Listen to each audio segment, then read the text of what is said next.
One reason our human ancestors came to dominate the world is that they figured out how to make and use all sorts of tools for all sorts of purposes.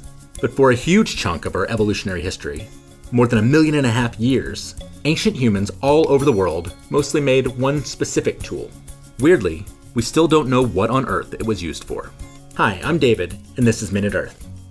Usually, when archaeologists find an old tool, like, say, this way smaller one, they can employ 3 main strategies to figure out what our ancestors did with it.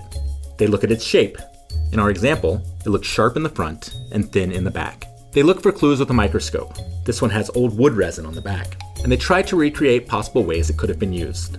For example, a reproduction of this one cut really deep when they attached it to a stick and thrust it into a goat carcass they had purchased. Yes, this is an actual technique used by archaeologists. And sometimes, when you go through these steps, the tool's purpose becomes clear. This was a spear point used to kill big animals. So when researchers found the ancient mystery tool, they tried to apply these same standard strategies. As far as shape, each one had been carefully chipped away on both faces to form sharp, symmetrical sides that taper down to a point on one end.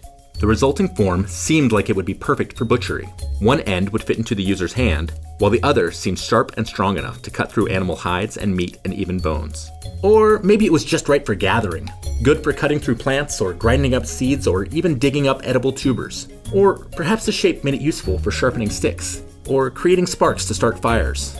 So there was no obvious answer about the mystery tool's function yet. So archaeologists looked for additional clues under a microscope.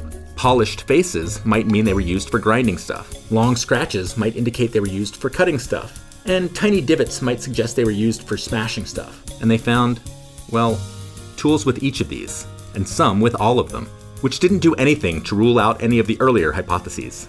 And it added another one. Some archaeologists began to think that ancient humans used a mystery tool like a Swiss army knife, good for any task you might encounter in your prehistoric day-to-day. But a surprisingly high number of the mystery tools that researchers looked at didn't have any noticeable wear, which might mean those specimens had been resharpened often enough to remove the telltale scratches. But it could also mean that at least some of these tools were used for tasks that didn't cause wear in the first place. So researchers turned to the third method, trying to recreate what some of those tasks might be. For example, they've thrown the mystery tools to see if they could have been used as projectiles. They placed them pointy side up in the ground to see if they could have been used to disable prey, Home Alone style. And they've tested the idea that the mystery tool was actually a core from which smaller, sharper cutting tools were regularly chipped off. Then there's the possibility that these tools weren't tools in the traditional sense at all. Maybe early humans created them as currency, or as a way to attract potential mates. But these are basically impossible to test. So, still, nothing conclusive. Which is bananas.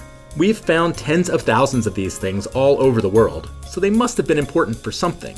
So researchers aren't giving up on the mystery tool. Right now, they're systematically examining as many as possible to see if there are any clues they've missed. In the meantime, determining the function of the longest used tool in human history is still totally open for speculation.